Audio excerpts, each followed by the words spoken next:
கனகம்பட்டி சித்தரை நான் போய் பார்க்கும் பொழுது அவர் அர்ஜென்ட்டாக எங்கேயாவது வெளில கிளம்புவார். அப்போ வந்து நூற்றுக்கணக்கான பேர், அப்போ இன்னைக்கு வந்து லட்சக்கணக்கான பேர் இருக்காங்க, அன்னைக்கு நூற்றுக்கணக்கான பேர் இருப்பாங்க. அதில் என்ன பண்ணுவாங்கன்னா, ஐயாவை பார்த்துட்டோம், ஐயா வேறு வெளியில் கிளம்புறாங்கன்னு சொல்லிட்டு காலில் வந்து ஆசீர்வாதம் வாங்குறதுக்கு நிறைய பேர் வருவாங்க. அப்போ ஒருத்தர் வந்து ஆசீர்வாதம் வாங்குவார், இவர் அப்படியே அர்ஜென்ட்டாக கிளம்புவார், மறுபடியும் ஒருத்தர் காலில் விழுவுறதுக்காக வருவாங்க. அப்போ அவர் எனக்கு நேராக பலமுறை உபயோகப்படுத்திய வருவார். இப்போது புதிய அறிமுகம் ஆச்சி ஹோட்டல் சாம்பார் 50 கிராம் ரூபாய் 20 மட்டுமே. இருக்கக்கூடிய கிரகத்திலேயே மிகப்பெரிய கிரகம் என்பது சூரியன். அதை போய் என்னுடைய கண்ட்ரோலில் நான் கொண்டு வரேன் அப்படின்னு ஒரு சித்தர் சொல்ல முடியுமா? சின்ன பிள்ளை மாதிரி ஓடி பிடிச்சி விளையாடுற வேலை இருக்கக்கூடாது. வாடா வெளில, என்ன திமிரு பிடிச்ச வேலை அப்படின்னு சொல்றாரு. சொல்லிட்டு அவர் பாட்டில் உட்கார்ந்துறார். 2 நிமிஷத்துல அங்க மழை நின்றது, சூரியன் வெளியில் வந்தது. ஒரு வாரத்திற்கு பிறகு அந்த சென்னை மக்கள் இன்னைக்கு பல பேர் காப்பாற்றப்பட்டதற்கு காரணமே பாபாவுடைய அனுக்கிரகம் தான். எனக்கு தெரிஞ்சு ஒரே ஒரு மூலிகையை பத்தி சொல்லியிருக்கிறார், விவரம் சொல்லியிருக்கிறாரு. அது கோட் வேர்டு தான். ஆனா அவர் மூலிகையை யூஸ் பண்ணல. மூலிகையை யூஸ் பண்ணாமல் பெரிய அதிசயங்களை அவர் வந்து செய்தார். இயற்கை சீற்றங்களிலிருந்து மக்கள் வந்து தப்பிப்பதற்கும் எந்திரங்களை பயன்படுத்தியிருக்கிறாங்க. எனக்கு தெரிஞ்சு அவர் இந்த எந்திரம்லாம் பயன்படுத்தினதே இல்லை. இந்த கருடன்கிழங்க வந்து வீட்டு வாசல்ல கட்டிட்டோம்னா அந்த இடத்துல வந்து விஷ ஜந்துக்கள் வராது என்பது ஒரு நம்பிக்கை. ஜாதகத்துக்கும் கிரகத்திற்கும் அப்பாற்பட்டவர் தான் கனகம்பட்டி சித்தர். கனகம்பட்டி சித்தர்கிட்ட போயிட்டு அவர்கிட்ட பிரார்த்தனை பண்ணதுக்கு பிறகு அவருடைய அருட்கடாட்சத்தோடு ஒரு நபருக்கு, ஒரு தம்பதியினருக்கு ஒரு குழந்தை பிறக்கும். அதுக்கு பக்கத்துல வந்து ஒரு குடிசை கீற்று கொட்டகை பக்கத்துல அவர் உட்கார்ந்துருக்கார். அவரு பின்னாடி கையை கட்டிட்டு வழக்கம் போல நடந்தாரு. நான் ஒரு ஓரமா நிற்கிறேன். எதை பற்றியுமே அங்க எதையுமே சொல்லலை. ஆனா அவர் என்ன சொன்னார் தெரியுங்களா? நான் கொடுத்த குழந்தைக்கு ஜாதகம் எழுதுறதுக்கு யாராவது பிறந்திருக்காங்களா அந்த ஊர்லன்னு கேட்டார். அது இது அப்படி இப்படின்னு எப்படி பார்த்தாலும் இதுதான் ஹிட்டான ஆஃபர். பக்தி கதைகள், பக்தி பாடல்கள் மற்றும் ஆன்மீக சொற்பொழிவுகள் மூலம் உங்கள் ஆன்மாவை தூய்மைப்படுத்துங்கள். இன்றைய ஆலய ஆப்பை டவுன்லோட் செய்யவும். ஆன்மீக கிளிட்ஸ் நேயர்களுக்கு வணக்கம். இந்த வீடியோல நம்ம கூட சித்தர் தாசன் செல்வகுமார் சார் இருக்காரு. இந்த காணொலியை மறக்காம பாருங்க. இந்த நேர்காணல்ல நம்ம எந்திரங்கள் மற்றும் கனகம்பட்டி சித்தரை பத்தி நிறைய விஷயங்கள் வந்து கலந்துரையாட போறோம். வணக்கம் சார். வணக்கம். சித்தர்கள் தபசுல வந்துட்டு எப்படி சரி எவ்வாறு இந்த மாதிரி எந்திரங்களை பயன்படுத்துவாங்க சார்? சித்தர்கள் வந்து கருவூரார் சித்தர்ல இருந்து அந்த 18 சித்தர்ல எல்லா சித்தர்களும் எந்திரங்களை பயன்படுத்தியிருக்காங்க. அப்ப அந்த சித்தர்கள் வந்து கோவில்களில் வந்து இந்த தெய்வங்களை வந்து பிரதிஷ்டை பண்றதுக்கும் பயன்படுத்தியிருக்கிறாங்க. இயற்கை சீற்றங்களிலிருந்து மக்கள் வந்து தப்பிப்பதற்கும் எந்திரங்களை பயன்படுத்தியிருக்கிறாங்க. அந்த காலத்தில் இயற்கை சீற்றங்களால் ஏற்படக்கூடிய அந்த வறட்சி, அதனால் ஏற்படக்கூடிய அந்த பாதிப்பு, இதிலிருந்து காப்பாற்றப்படுவதற்காக எந்திரங்களை பயன்படுத்தியிருக்கிறாங்க. அந்த காலங்களில், அதாவது வந்து மருத்துவ உலகில் வந்து பெரிய அளவு வந்து ஒரு விழிப்புணர்வோ வளர்ச்சியோ இல்லாத காலகட்டங்களில் அந்த அம்மை போன்ற காலரா போன்ற பெரிய பெரிய இனம் புரியாத மருத்துவ தீர்வு இல்லாத பெரிய வியாதிகளுக்காக இந்த எந்திரங்களை பயன்படுத்தியிருக்கிறாங்க. சில இயந்திரங்கள் இருக்குது. கருட இயந்திரம்னு இருக்கும். கருட இயந்திரம் போட்டோம்னா பாம்பு வந்து நம்மளை போயிட்டு வந்து தீண்டாது, தீண்டினாலும் விஷம் ஏறாது. இப்படிலாம் வந்து சித்தர்கள் பயன்படுத்தியது எல்லாமே வந்து மக்களுடைய நல்ல வாழ்க்கைக்காகவும் நல்ல வளர்ச்சிக்காகவும் அவர்களுக்காக தான் பயன்படுத்தியிருக்காங்க. இப்போ கனகம்பட்டி சித்தர்கள் வந்து இந்த இயந்திரத்தை பயன்படுத்தி என்ன மாதிரியான அதிசயங்கள் செஞ்சுருக்காங்க சார்? நான் வந்து கனகம்பட்டி சித்தரை வந்து அவருக்கு நான் செல்லப்பிள்ளை மாதிரி. நான் எப்பவுமே போவேன், எந்த அர்த்தராத்திரியில் கூட போவேன். உடனே அவர் இருக்கக்கூடிய அந்த கட்டிலுக்கு பக்கத்துலேயே போய் நான் இருப்பேன். எனக்கு தெரிஞ்சு அவர் இந்த எந்திரம்லாம் பயன்படுத்தினதே இல்லை. நான் சொன்னது 18 சித்தர்களில் கோரக்கர் சித்தரிலிருந்து, அகத்திய மகாமுனிவரிலிருந்து, போகர் சித்தரிலிருந்து, ராமதேவரிலிருந்து, கருவூரார் சித்தரிலிருந்து எல்லாருமே வந்து அந்த எந்திரத்தை வந்து பயன்படுத்தியிருக்கிறாங்க, மக்களுக்கும் அறிமுகப்படுத்தியிருக்கிறாங்க. அந்த சித்தர்கள் எழுதியதாக சொல்லக்கூடிய அந்த சுவடியிலிருந்து இன்னைக்கு அச்சுப்பிரதியாக எடுத்து சரஸ்வதி மகால்லேருந்து எல்லா இடங்கள்லையுமே அது இருக்கு. சரிங்களா? ஆனால் இந்த சமீப காலத்தில் வாழ்ந்த சித்தர்கள் இருக்காங்க இல்லையா, அது ரமண மகரிஷியாக இருக்கட்டும், சேஷாத்ரி மகரிஷியாக இருக்கட்டும், இந்த இடைப்பட்ட காலத்தில் வந்து அப்பா பைத்தியம் சாமிகளாக இருக்கட்டும், நம்ம கணக்கம்பட்டி சித்தராக இருக்கட்டும், இவர்கள் எந்திரங்களை எல்லாம் பயன்படுத்தவில்லை. அவர்கள் பயன்படுத்தும் நிலையிலையும் அவர்கள் இல்லை. சார் இப்போ நீங்க சொல்றீங்க இல்லையா இவர் இதெல்லாம் பயன்படுத்தல அப்படின்னு சொல்லிட்டு, இப்போ நீங்க சொன்ன அந்த 18 சித்தர்களுக்குள்ள தானே சார் இவர் வராரு, அப்ப எப்படி இவர் பயன்படுத்தலன்னு சொல்ல முடியும்? நம்ம சொல்றது வந்து 2000 ஆண்டுகளுக்கு முன்பு மனிதர்களுடைய தேவைகளை நிறைவேற்றுவதற்கு மந்திரம், தந்திரம், எந்திரம், அஞ்சனம் எல்லாமே தேவை என்பதனால இந்த பிரிவுகளையும் கொடுத்தாங்க. வைத்தியத்திலேயே வந்து பலவிதமான முறைகளையும் வந்து கொடுத்தாங்க. ஆனால் இந்த சமீபத்தில் வாழ்ந்த சித்தர்கள்னு பார்க்கும்போது திருவாரூரில் வந்து மடப்புறம் குரு தட்சிணாமூர்த்தி சாமிகள், சேலம் சூரமங்கலத்தில் அப்பா பைத்தியம் சாமிகள், அவருடைய குருநாதர் அழுக்கு சாமிகள், ஏனாதி மங்கலத்தில் இருக்கக்கூடிய வண்டி சாமிகள், இதை மாதிரி நிறைய சித்தர்களோடு நான் இருந்திருக்கேன். அதெல்லாம் வந்து அவங்க இருக்கும் பொழுதே நான் வந்து அவங்களுக்கு நிறைய சேவைகள் செய்யக்கூடிய பாக்கியத்தை நான் வந்து பெற்றிருக்கேன். அவர்கள்லாம் வந்து பார்த்தீங்கன்னா அவதார புருஷர்கள். சித்தர்கள் என்பது வேறு, இவர்கள் வந்து அவதார புருஷர்கள். இந்த அவதார புருஷர்களை பொறுத்த வரைக்கும் இவர்களுக்கு வந்து எல்லாமே வந்து வார்த்தை மூலமாகவும் கண்களின் பார்வைகள் மூலமாகவும் எல்லாவற்றையும் செய்யக்கூடிய வல்லமை பெற்றவர்கள். அவங்க எந்திரம் கொடுத்து தான் சரி பண்ணணுன்ற அவசியம் இல்லை. நான் சொல்லியிருக்கேன், இப்போ அந்த தீட்சையில் வந்து பலவிதமான தீட்சைகள் அப்படின்றது வந்து இருக்குது. அதில் வந்து பார்த்தீங்க அப்படின்னு சொன்னால் மனசார நீ நல்லா இருக்கணும் அப்படின்னு ஒருத்தரை பற்றி நினச்சிட்டாங்கன்னா அவங்க நல்லா இருப்பாங்க. நீ நினைக்கக்கூடிய உன்னுடைய மந்திர வார்த்தைகள் பழிக்கணும் அப்படின்னு மனசார நினைக்கும் போது அவங்க நல்லா ஆயிடுவாங்க. இது மானச தீட்சை. தொட்டு தீட்சை கொடுப்பது என்பது வேற. கண்களால் ஒருத்தங்களை இப்போ ஒரு 1000 பேர் 10,000 பேர்லாம் இருக்காங்க இல்லையா, அவங்கள தன்னுடைய பார்வையால் பார்த்துட்டாங்கன்னாவே அவர்களுடைய கர்மாவும் அவர்களுடைய பாவ மூட்டைகளும் களையப்படும். அதற்கு பேர் வந்து நயன தீட்சைன்னு பேர். அப்போ நயன தீட்சை என்பது வேறு, கண்களால் அவர்களுக்கு வந்து அருள் பாலித்தல் அப்படின்றது வேற. இப்போ கணக்கம்பட்டி சித்தரை நாம் போய் பார்க்கும் பொழுது அவர் அர்ஜென்ட்டாக எங்கேயாவது வெளில கிளம்புவார். அப்போ வந்து 100கணக்கான பேர், அப்போ இன்னைக்கு வந்து லட்சக்கணக்கான பேர் இருக்காங்க, அன்னைக்கு 100கணக்கான பேர் இருப்பாங்க. அதில் என்ன பண்ணுவாங்கன்னா, ஐயாவை பார்த்துட்டோம், ஐயா வேறு வெளியில் கிளம்புறாங்கன்னு சொல்லிட்டு காலில் விழுந்து ஆசீர்வாதம் வாங்குறதுக்கு நிறைய பேர் வருவாங்க. அப்போ ஒருத்தர் வந்து ஆசீர்வாதம் வாங்குவார், இவர் அப்படியே அர்ஜென்ட்டாக கிளம்புவார், மறுபடியும் ஒருத்தர் காலில் விழுவுறதுக்காக வருவாங்க. அப்போ அவர் எனக்கு நேராக பலமுறை உபயோகப்படுத்திய வருவார். ஒரு நபர் ஆசீர்வாதம் வாங்கினா போதுண்டா, எல்லாருக்கும் அதோட பலன் கிடைக்குன்னு எனக்கு நேராக அவர் சொல்லியிருக்கிறார்.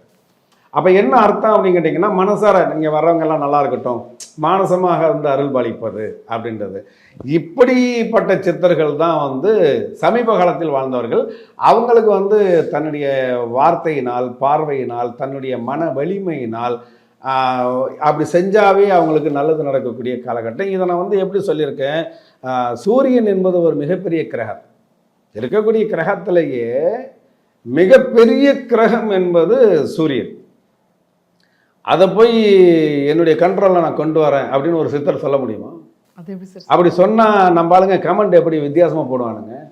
ஆனால் அந்த கமெண்ட் போடுறவங்களை பற்றி எனக்கு தேவையில்லை. ஏன்னா நான் வந்து அனுபவித்ததையும் பார்த்ததையும் என்னுடைய அனுபவத்தை தான் சொல்கிறேன். வடபழனியில் இருக்கக்கூடிய பரஞ்சோதி மகான் பாபா அப்படின்னு சொல்லுவோம், வடபழனி பாபான்னு சொல்லுவோம்.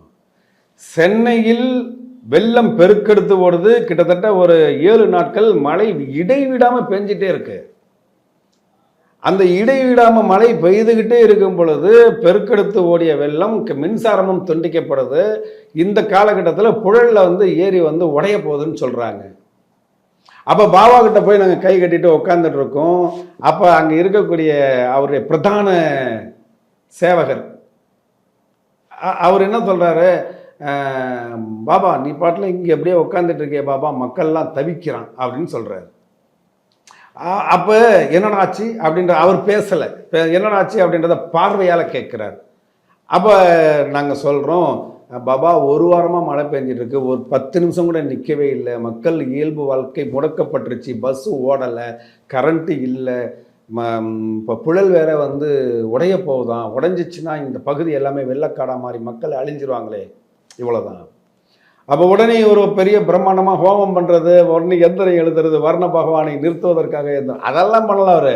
அவர் ஒரு சாய்வு நாற்காலியில் உட்கார்ந்துருப்பார். வடபழனி பாபா பரஞ்சோதி மகான் உட்கார்ந்துருப்பார். அந்த சாய்வு நாற்காலி இருக்கக்கூடிய ரூமு வந்து ஒரு 5க்கு 5 சைஸ் தான், சின்ன ரூமு தான். அதனால் அவர் என்ன பண்ணுறார், அந்த சாய்வு நாற்காலியிலேருந்து கையை அப்படி வெளியில் நீட்டி தன்னுடைய அந்த வாசற்படியில் கையை வச்சு கிழக்கை நோக்கி சூரியனை பார்க்கிறார். சூரியனைனா சூரியன் இருக்கக்கூடிய அந்த திசையை பார்க்கிறார். பார்த்துட்டு சொல்கிறாரு, சின்ன பிள்ளை மாதிரி ஓடி பிடிச்சி விளையாடுற வேலைலாம் இருக்கக்கூடாது, வாடா வெளில, என்ன திமிரு பிடிச்ச வேலை அப்படின்னு சொல்கிறார். சொல்லிட்டு அவர் பாட்டில் உட்கார்ந்துறார். இதை நம்பினாலும் சரி நம்பலனாலும் சரி, அடுத்த 2 நிமிஷத்தில் அங்கே மழை நின்றது, சூரியன் வெளியில் வந்தது. ஒரு வாரத்திற்கு பிறகு அந்த சென்னை மக்கள் இன்னைக்கு பல பேர் காப்பாற்றப்பட்டதற்கு காரணமே பாபாவுடைய அனுக்கிரகம் தான். அப்போ அந்த கிரகங்களை கண்ட்ரோலில் வச்சிருக்கிறாங்கிறத வந்து நேரடியாக அங்கே இருந்த என்னை போன்றவர்கள் உணர்ந்தோம். இதே போலத்தான் சமீபத்தில் ஆட்சி செய்து கொண்டிருந்த அவதார புருஷர்களில் பல பேர், அதில் இன்னைக்கு வந்து நம்ம பிரத்யோகமாக பேசிட்டு இருக்கக்கூடியது கணக்கம்பட்டி சேர்த்தார். அவருக்கு எல்லா கிரகமுமே கண்ட்ரோல் தான். இவர் கிரகங்களோட சக்தியை நம்பினாரா சார்?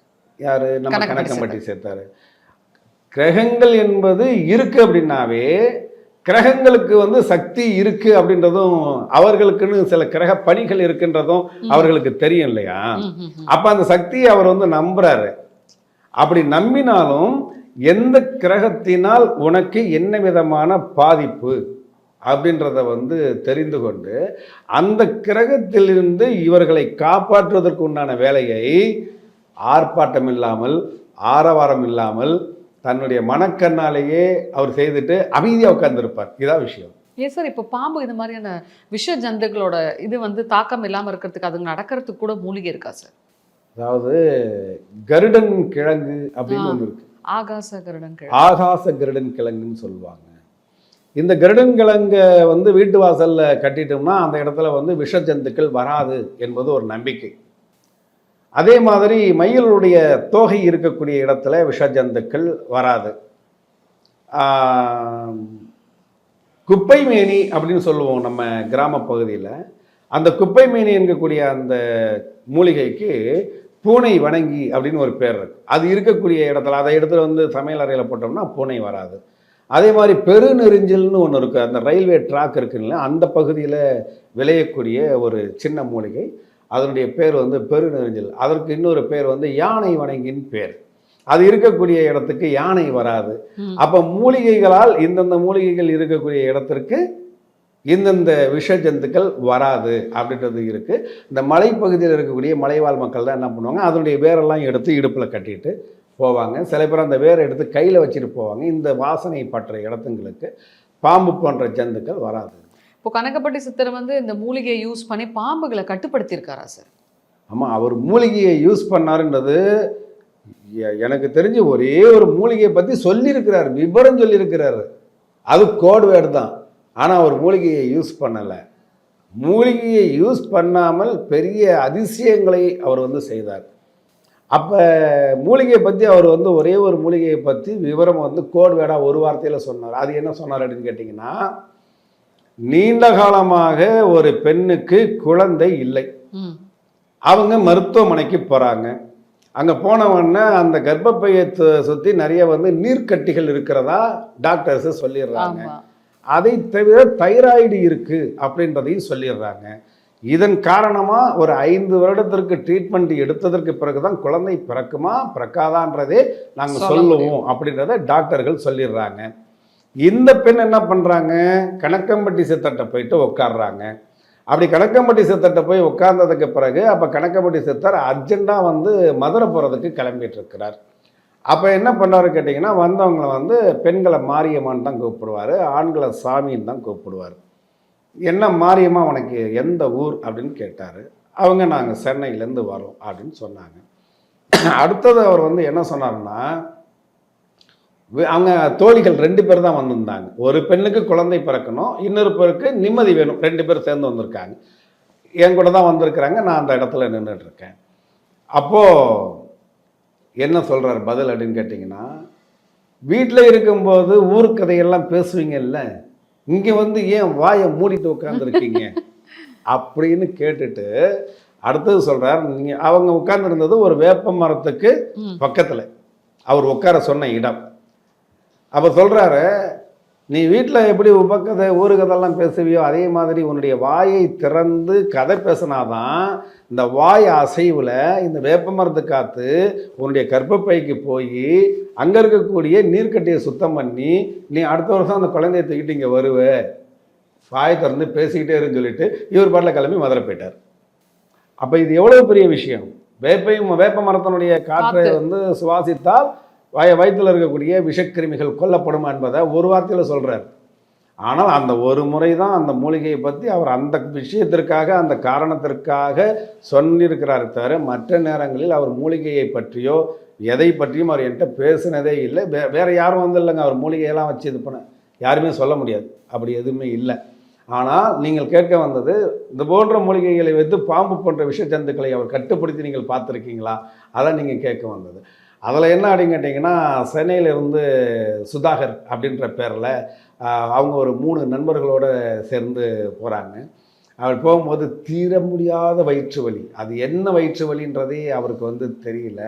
அந்த வயிற்று வலியிலேருந்து டாக்டர்களெல்லாம் காப்பாற்ற முடியல, கணக்கம்பட்டி சித்தரால் காப்பாற்ற முடியுன்ற நம்பிக்கையோடு அவங்க போகிறாங்க. அப்படி போகும்பொழுது அன்றைக்கி வந்து இரவு நேரம் ஆகிடுது. அந்த இரவு நேரத்தில் வந்து கணக்கம்பட்டி சித்தர் வந்து அந்த பிரச்சனைக்குரிய வயிற்று வலியோடு இருக்கக்கூடிய அந்த நபரை பார்த்து அந்த இடத்துல போய் படு அப்படின்னு சொல்கிறாரு. அவர் சொல்கிற இடம் வந்து பார்த்தீங்க அப்படின்னு சொன்னால் அறுவடை முடிந்து வெறும் அந்த செடி கொடிகள் காய்ந்து போய் இருக்கக்கூடிய வயல்வெளி பகுதி. இவர் போய் படுக்கிறாரு. கிட்டத்தட்ட ஒரு அரை மணி நேரம் ஆயிடுச்சு. ஐயா சொன்னதுக்கு பிறகு தான் அந்த இடத்துலேருந்து எழுந்து வர முடியும். இப்போ அந்த இடத்துல ஒரு பாம்பு வந்துருச்சு, நல்ல பாம்பு.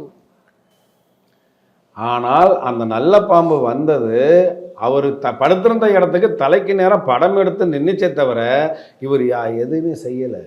ஆனால் இதையும் ஐயா பார்க்குறார், கணக்கம்பட்டி சித்தர் பார்க்குறார். பார்த்துட்டு பாதுகாப்புக்காக நான் தான் நிறுத்தி வச்சுன்னு சொல்லிட்டு உட்கார்ந்துட்டேன். அவர் படுத்திருந்த கிட்டத்தட்ட 2 மணி நேரமும் அந்த பாம்பு அங்கே தான் இருந்துச்சு. எங்களுக்கெல்லாம் வாயில தண்ணி இல்லை, என்ன நடக்க போதோ அப்படின்னு சொல்லிட்டு. இருந்தாலும் ஐயாவை நம்பியிருக்கோம், இருந்தாலும் பாம்பு தானே அப்படின்றது ஒரு பாம்புன்னா படையே நடக்கும்ல அப்படின்னு. அதுக்கு பிறகு அந்த பாம்பு வந்து தன்னுடைய இடத்துக்கு எப்படி போணுச்சுன்றதே தெரியாது. இவருக்கு வயிற்று வலி தீர்ந்தது. ஆனால் இவர் எந்த மூலிகையை வைத்து எந்த எந்திரத்தை வைத்து இவர் வசியம் பண்ணார்னு யாராவது சொன்னாங்கன்னா அப்பெல்லாம் எதுவுமே கிடையாது. ஏன் சார் இப்போ இவரோட பார்வையில ஜோதிடமும் ஆன்மீகமும் ஒண்ணா சார்? அந்த அவருடைய கிரகங்கள் உண்மை. அப்போ கிரகங்கள் உண்மை அப்படின்னாவே ஜாதகமும் ஜோதிடமும் உண்மைதான். அந்த ஜோதிடத்தில் கணிப்புகளை செய்து அதை ஒழுங்காக சொல்லக்கூடிய ஜோதிடர்களுடைய கணிப்பு வேண்டுமானால் தவறி போயிருக்கலாம், அவங்களுக்கு கணக்கு தெரியாது அப்படின்றதுனால. அப்போ நம்ம ஜாதகம் கிரகங்கள் உண்மைன்னு போயிட்டோம் அப்படின்னாவே தெய்வமும் உண்மை அப்படின்ற இடத்துக்கு போயிடுவோம். ஆனால் ஜாதகத்துக்கும் கிரகத்திற்கும் அப்பாற்பட்டவர் தான் கணக்கம்பட்டி சித்தர். ஒரு குழந்தை பிறக்குது, கணக்கம்பட்டி சித்தர்கிட்ட போயிட்டு அவர்கிட்ட பிரார்த்தனை பண்ணதுக்கு பிறகு அவருடைய அருட்கடாட்சத்தோடு ஒரு நபருக்கு, ஒரு தம்பதியினருக்கு ஒரு குழந்தை பிறக்குது. இந்த குழந்தை பிறந்ததற்கு பிறகு குழந்தை பிறந்த சந்தோஷத்தின் உச்சத்தில் இருக்காங்க. அப்போ குழந்தை பிறந்தோன்னு எல்லாம் நல்லா பண்ணுவாங்க, ஜோதிடர்கிட்ட போயிட்டு நாங்கள் என்ன பேர் வைக்கலாம், இந்த குழந்தை பிறந்த நேரம் மாமா நல்லா இருப்பாங்களா, பாட்டி நல்லா இருப்பாங்களா, இதனை கேட்பாங்க. அப்படி இதை கேட்கும்போது குழந்தை ஏண்டா பிறந்துச்சின்னு நினைக்கிற அளவுக்கு ஒரு பெரிய அதிர்ச்சியான இந்தியா அந்த பெற்றோர்களுடைய பேரண்ட்ஸ் தலையில் விழுது. என்ன விழுது? இந்த குழந்தை பிறந்த நேரம் இந்த குழந்தையுடைய தகப்பனார் 6 மாதத்திற்குள் வெட்டி கொல்லப்படுவார். ஐயோ, கிரகங்கள் மிக பாதகமாக இருக்கிறது. அதுக்கப்புறம் இவனுக்கு ஏது சாப்பாடு, தூக்கம், இது எல்லாமே. ஒரு நபருக்கு கிட்டத்தட்ட 10 ஜோதிடர்கள்ட்ட போயிடுறாங்க. இந்த 10 ஜோதிடரும் மிக பிரபலமான ஜோதிடர்கள்ட்ட தான் போகிறாங்க. அந்த ஜோதிடர்கள்லாம் சில பேர் தன்னை பிரம்மனாகவே கூட நினைத்து கொண்டிருக்கக்கூடிய ஜோதிடர்கள். நான் சொன்னது தான். அப்படிப்பட்ட ஜோதிடர்கள் கூட இந்த குழந்தை பிறந்த நேரத்தின் பிரகாரம் இவருக்கு தகப்பனார் 6 மாதத்துக்கு மேலே உயிரோடு இருக்க முடியாது, அதுவும் எதிரிகளால் வெட்டி கொல்லப்படுவார். இதுதான் ஜாதக நிலை அப்படின்றத வந்து சொல்கிறாங்க. இப்போ என்ன பண்ணலாம் அப்படின்னு போது திரும்ப கடைசியாக எங்கிட்ட வரும்போது, நீங்கள் எங்கே போனதுக்கு பிறகு குழந்தை பிறந்துச்சுங்க, நான் கணக்கம்பட்டி சித்தர்கிட்ட போனேன், அவர்கிட்ட பிரார்த்தனை பண்ணேன், குழந்தை பிறந்துச்சு. அப்போ நீங்கள் என்ன பண்ணுங்க, நீங்கள் இந்த 1 வயதுக்குள்ளே குழந்தைக்கு ஜாதகமே எழுதக்கூடாது, பாலரிஷ்ட தோஷம் வரும். நீங்கள் அதையும் மீறி தப்பு பண்ணிட்டீங்க, ஒரு ஜாதகம் எழுதிட்டீங்க, நீங்கள் இதை இப்படியே எடுத்துகிட்டு கணக்கம்பட்டி சித்தர்கிட்ட போங்க, மீதியை வந்து அவர் சொல்வாருண்ணே. இல்லை நீங்கள் கண்டிப்பாக வரணும், எங்களுக்காக வாங்க அப்படின்னாங்க. சரிங்கன்னு சொல்லிட்டு போயிட்டேன். அங்கே போனதுக்கு பிறகு எதையுமே அவர்கிட்ட சொல்லலை, எந்த விஷயத்தையுமே சொல்லலை. அது உள்ளே போகும்போது ஒரு நுணா மரம்னு ஒரு மரம் ஒன்று இருக்கும், அந்த மரத்தடியில் இவருடைய பாதரட்சை, அவர் போட்டிருக்கக்கூடிய செருப்பு அந்த இடத்துல கலட்டி விட்டுருப்பார். அதுக்கு பக்கத்தில் வந்து ஒரு குடிசை கீற்று கொட்டகை பக்கத்தில் அவர் உட்கார்ந்துருப்பார். போன உடனே மனசு வர நமஸ்காரம் அப்படின்றத மனசில் வச்சுட்டு பிரார்த்தனை பண்ணிவிட்டு கிட்ட போகிறேன். அவர் பின்னாடி கையை கட்டிட்டு வழக்கம் போல் நடந்தார். நான் ஒரு ஓரமாக நிற்கிறேன். அந்த பெற்றோர்களும் தன்னுடைய குழந்தையோடு அந்த குழந்தையின் ஜாதகத்தோடு அந்த இடத்துல நிற்கிறாங்க. எதை பற்றியுமே அங்கே எதையுமே சொல்லலை. ஆனால் அவர் என்ன சொன்னார் தெரியுங்களா, நான் கொடுத்த குழந்தைக்கு ஜாதகம் எழுதுறதுக்கு யாராவது பிறந்திருக்காங்களாடா அந்த ஊர்லன்னு கேட்டார். சத்தியமான ஒன்று, நான் கொடுத்த குழந்தைய நான் கொடுத்தன்றது தெரிஞ்சு இதுக்கு ஜாதகம் எழுதுகிற அளவுக்கு இந்த ஊரில் எவனாவது ஒரு ஜோசியம் இருக்கானாடான்னு என்னை கேட்குறாரு. நான் அவங்கள தான் பார்த்தேன். அவங்களுக்கு பயம், ஏன்னா ஐயா அடிப்பார் திட்டுவார் அப்படின்ட்டு. அவங்க உடனே இப்போ என்ன பண்ணலான்னு கேட்டாங்க. நான் உடனே மனசுக்குள்ளே தான் கேட்குறேன், ஐயா என்ன பண்ணலாம் அப்படின்னு கேட்குறேன். உடனே அவர் என்ன சொல்கிறாரு, எழுதின ஜாதகத்தை என் செருப்புக்கு கீழே வச்சுட்டு போடா, எல்லா கிரகத்தையும் என் செருப்பு பார்த்துக்குன்றார். ஒரு மனிதன் தெய்வமாக மாறி அந்த தெய்வத்துக்கு எந்த அளவுக்கு சக்தி இருந்தால் கிரகங்களை என்னுடைய செருப்பு பார்த்துக்குன்ற வார்த்தையை யூஸ் பண்ண முடியுன்றத அங்கே பக்கத்தில் இருந்து உணர்ந்த என் போன்றவர்களுக்கு தான் தெரியாது. ஏன் சார் இன்றைய காலகட்டத்தில் நம்ம சித்தர்கள் சொன்ன விஷயங்களும் இந்த எந்திரங்கள் இந்த மாதிரியான விஷயங்களை பயன்படுத்தினா நம்மளோட வாழ்க்கையில் என்ன மாதிரியான மாற்றங்கள் சார் வரும்? ஆமாம், நான் சொன்ன பிரகாரம் அந்த கரெக்டான எந்திரத்தை நம்ம பயன்படுத்தினால் அஷ்டகர்மமும் நடக்கும். அஷ்டகர்மம் அப்படின்றது வந்து என்ன அப்படின்னு கேட்டிங்கன்னா, தனவசியம், தானியவசியம், ராஜவசியம், லோகவசியம், அஷ்ட ஐஸ்வர்ய வசியம், வியாதிகள் இல்லாமல் இருக்கிறது, ஆஸ்பத்திரிக்கு போய் அலையாமல் இருக்கிறது, தண்ட செலவு பண்ணாமல் இருக்கிறது, குழந்தைகள் நம்மளுடைய பேச்சை கேட்டு நடந்து கொள்வது, குழந்தைகள் நன்றாக படிப்பது, குழந்தைகளுடைய தகுதிக்கு ஏற்ப வேலை கிடைப்பது, தடைபட்டு இருந்த திருமணம் நடப்பது, இது எல்லாமே முடியும். ஆனால் எந்திரம் போட்டு சத்துரு சம்ஹாரம் பண்ணிக்கலாமாங்க, எந்திரம் போட்டால் ஒரு எதிரிகள்லாம் இல்லாமல் போயிடுவாங்களா, நிறைய பேர் கேட்பாங்க. அப்படிலாம் எதுவுமே கிடையாது. சத்ரு சம்ஹார பூஜை என்பதே வந்து திருச்செந்தூரில் இருக்கக்கூடிய சத்ரு சம்ஹார சுவாமிகள் கோயிலுக்கு போய் அங்கே பார்த்தவங்களுக்கு தெரியும், இல்லை என்னுடைய இதற்கு முந்தைய பதிவுகளை பார்த்தவங்களுக்கு தெரியும். சத்ரு அப்படின்னாவே நம் உடலில் நமக்கு தெரியாமல் இருக்கக்கூடிய வியாதி சத்ரு, நம்முடைய முயற்சிக்கும் வெற்றிக்கும் தடையாக இருக்கக்கூடிய நமது எண்ணங்களும் கீழ்த்தரமான சிந்தனைகளும் சத்ரு. அதெல்லாம் நம்ம போனால் மட்டும் எப்படிங்க முடியும் அப்படிங்கக்கூடிய அந்த இயலாமை சத்ரு, கிரக ரீதியாக இருக்கக்கூடிய தடைகள் சத்ரு. சரிங்களா? இது வந்து விளக்குவதற்கு பேர் தான் சத்ரு சம்ஹார பூஜை. அதற்கு தான் வந்து வேல்மாறல் சொல்லி அல்லது வந்து சடாட்சர யந்திரம்னு பேர். அந்த சடாட்சர யந்திரத்தை எடுத்து போகும்போது நம்மளுடைய மனத்தில் வந்து ஒரு நம்பிக்கை ஏற்படும், பரவாயில்ல நம்மாலும் முடியும், அந்த நம்பிக்கை ஏற்படும். டாக்டராகவே அலைஞ்சிக்கிட்டு இருக்கோம், ஆனால் வியாதி மட்டும் சரியாகலை, அதுக்கு ஒரு தீர்வு என்பது ஏற்படும். தீர்வுனா மந்திரத்தால் எப்படிங்க மாங்காவலும் அப்படிலாம் இல்லை. நல்ல டாக்டர்கள் கிடைப்பாங்க, நல்ல மருத்துவர்கள் கிடைப்பாங்க. சில பேருக்கு வந்து ஜாதக ரீதியாக வந்து ஆங்கில மருத்துக்கு போகக்கூடாது, ஹோமியோபதிக்கு போங்க. நீங்கள் ஹோமியோபதிக்கு போகக்கூடாது, யுனானி போங்க. யுனானி போகக்கூடாது, சித்த மருத்துவம் போங்க. சித்த மருத்துவம் போக வேணாம், நீங்கள் வர்மா போங்க. நீங்கள் எதுவுமே போக வேணாம், சும்மாவே இருங்க, சாப்பாட்டில் மட்டும் கவனம் செலுத்துங்க. இதை மாதிரியான அமைப்புகள்லாம் இருக்கும். அதை தெரிஞ்சுக்கிறதுக்கு அந்த கிரக நிலைகள் இடையூறாக இருக்கும் இல்லையா, அந்த கிரக ரீதியான அந்த தாக்கத்திலிருந்து நம்மை காப்பாற்றிக் கொள்வதற்கு சில எந்திரங்கள் வேலை செய்யும். ஸோ சூப்பராக நிறைய விஷயங்கள் சொன்னீங்க சார், மிக்க மகிழ்ச்சி. நன்றி சார். பக்தி கதைகள், பக்தி பாடல்கள் மற்றும் ஆன்மீக சொற்பொழிவுகள் மூலம் உங்கள் ஆன்மாவை தூய்மைப்படுத்துங்கள். இன்றைய ஆலய ஆப்பை டவுன்லோட் செய்யவும். இப்போது புதிய அறிமுகம் ஆச்சி ஹோட்டல் சாம்பார் 50 கிராம் ரூபாய் 20 மட்டுமே. அது இது அப்படி இப்படின்னு எப்படி பார்த்தாலும் இதுதான் ஹிட்டான ஆஃபர்.